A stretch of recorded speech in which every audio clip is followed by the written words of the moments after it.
yeah.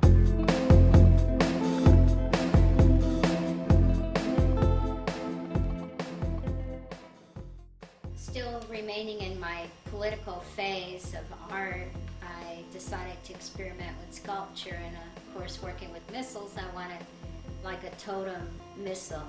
I have on the totem Brezhnev and Reagan, because they were two warring countries at the time, the leaders of the two warring countries.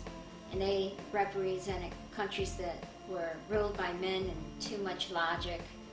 And then I put a four-breasted masked woman to represent third world countries that seemed way over emotional at the time, and it was a symbolism of our world being out of balance. The woman, I gave her four breasts to show that she had too much emotionalism.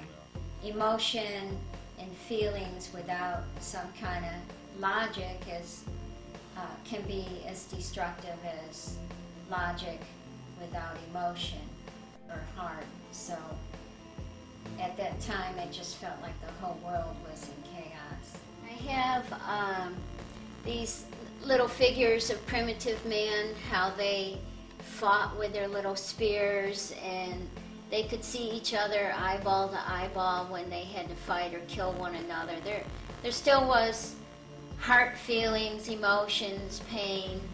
And then as men went on to develop the missiles, they come out with mathematical formulas and theories, and they get more and more into their mind, and they develop the missile, and they can press one button now without ever seeing the human being that they're going to exterminate, and they can totally detach themselves and not have feelings, because there is no longer any eye contact. So as the more intelligent men seem to get, more abstract, you wonder how intelligent they really are. At the top piece, I started turning the piece into prayer, and I had figures joining hands, and then at the very tip are the little geometric shapes that represent the elements: earth, air, fire, ether, water, ether. Ether is the heavens, so that it would turn the piece from man being out of balance into love and prayer.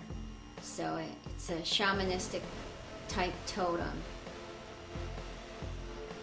such as compassion, life, whole, just really positive words towards the heart. And I wrote them in English, and then on the other side of the leg I wrote them out in their Russian counterparts to try and unite the cultures. My political art started taking the shamanistic turn, or I was turning the images into prayer. And so I came to the point where I said, God, are these images, are people really going to receive them and get consciousness, or are they just going to enjoy them like a perverse image? I'm just reflecting the promises of society. How do I go from here? And then I said, can images of love beyond sentimentality, beyond the limitations of the family, the tribe, how can I have images of love beyond all that might be a better force in the world to change the paradigms and the problems into solutions? And so I just prayed for solutions. So searching for images of love and solutions beyond the political, the problems, led me into my spiritual phase of life and art. I'm currently showing my work in my home gallery, and I take appointments for people to come see my art. I invite you with open arms to visit my website, irenevincent.com.